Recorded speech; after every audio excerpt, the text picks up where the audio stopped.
Would anyone like to come up for a story this morning?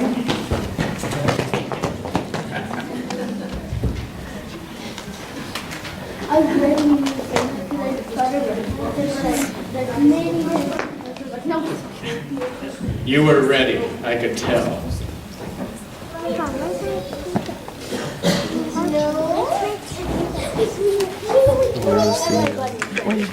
That's Freddie?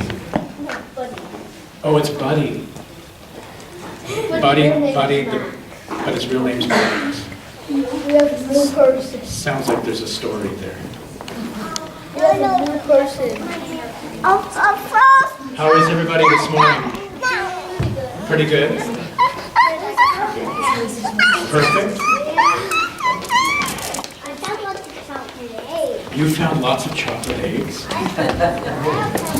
I didn't find any chocolate eggs.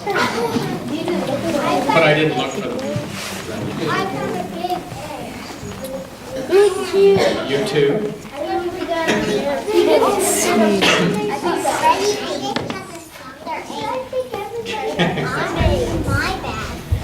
Well, I have a story to tell you this morning.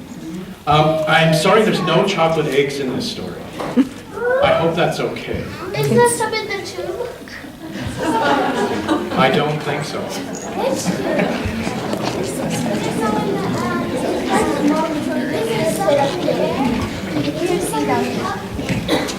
So, this story, of course, those of us that are here quite often know that this is the desert, the dry land. This is the Holy Land. This is the place where Jesus was born and lived and taught people how to love. And oh, does it? Well, you've got a vivid imagination if this looks like chocolate, but anyway. And last week, I told the story that happened in Jerusalem. I don't know if you remember, but it was a big city, and Jesus arrived there with his friends, and he met Pilate and Pilate's army. And what we talked about through the week this week, leading up to today, was what happened after that. Because what happened is that Jesus was arrested, and he was treated really badly, and he ended up being killed because he loved too much, and people didn't like that.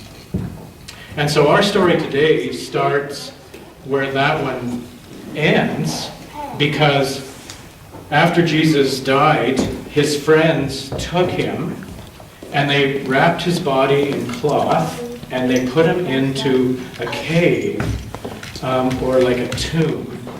And then they took a big stone and they rolled the stone across to seal the cave, like so. And they were all really, really sad. Really sad, because they had lost a dear, dear friend. And it was really, really hard to believe that it even happened. But a couple of days after, one of Jesus' followers named Mary, not his mom, this is another Mary, this is Mary Magdalene, and she decided that she would go to the tomb, to the cave, and just to be there, and because she was feeling so sad. And so she made her way out of the city and to the tomb. But when she got there, the stone had been rolled away. And she looked in, and there was no body. Jesus was gone. The cloths were there. See the cloths? But he was gone. And she was so upset because she thought, oh my goodness, someone has taken him away. They've taken his body, and she didn't know where it was. So she ran back into the city to find some of Jesus' other friends, and she found Peter and somebody else. And we don't know, because the story says this was just the other disciple. So we don't know who it was. We don't know if it was a man or a woman or a child. We have no idea. It was just another person. Anyway, Mary was crying and she was so upset. She said, I went to the tomb and the stone was rolled away and Jesus wasn't there. And so Peter and the other disciple run as fast as they can. And the other disciple was a better runner and got there first, while Peter's still running. And looked in, and sure enough, Mary was right. There was no Jesus. Well, Peter finally got there all out of breath, because he wasn't in as good shape as the other disciple. And he ran right past and right in to look around. And sure enough, no Jesus, just the cloths that he'd been wrapped in. And he came back out. The other disciple looked in even closer and said, I don't see Jesus, but now I believe. And the two of them went back to the city. But Mary stayed there. She went back and she was still crying. She was still so upset. And as she was crying, suddenly, two angels appeared. Two angels appeared. And they were one at each side. And they said to Mary, why are you crying? And Mary said, I'm crying because Jesus, the one that I loved so much, our teacher, his body has been taken and I don't know where he is. And then suddenly she turned, and there, right before her, was this figure. And she didn't know who or what it was. It was sort of real, but not really real. It was kind of like ghostish. And she looked, and then suddenly the voice of this figure said, Mary. And Mary looked, and she said, Teacher. And she ran back to the city, to the other followers, and she said, I have seen Jesus.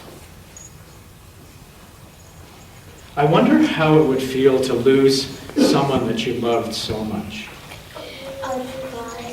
You would cry?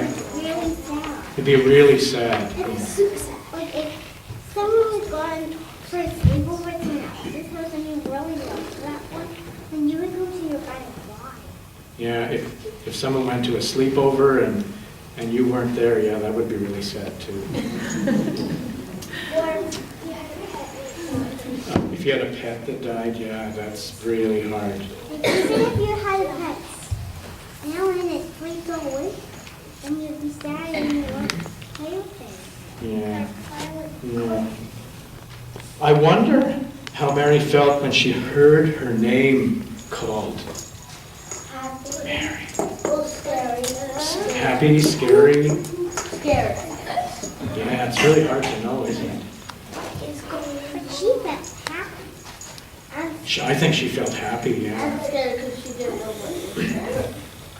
I wonder what happened next. I wonder what happened. I wonder.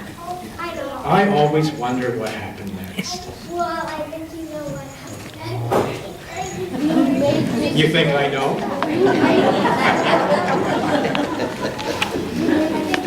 Well, I think eventually everybody was so excited because they felt Jesus again. Even though he wasn't really there, they felt him again in a new way. And we're going to sing a song something like they might have sung. And this song, we have to get really excited because we're not going to stop singing this. I already told the choir. We're not going to stop singing this until everybody is singing it really enthusiastically and full of joy. And that may take a while. So we're going to sing. It's a great hallelujah song, and we're gonna sing that together. And if you want to jump, if you want to dance, if you want to raise your hands in the air, if you want to scream, can I sneak by? Anything you want to do. Hallelujah.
Have fun at Children's Church, everybody.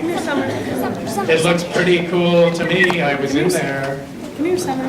Bye, You hold Fred. this one.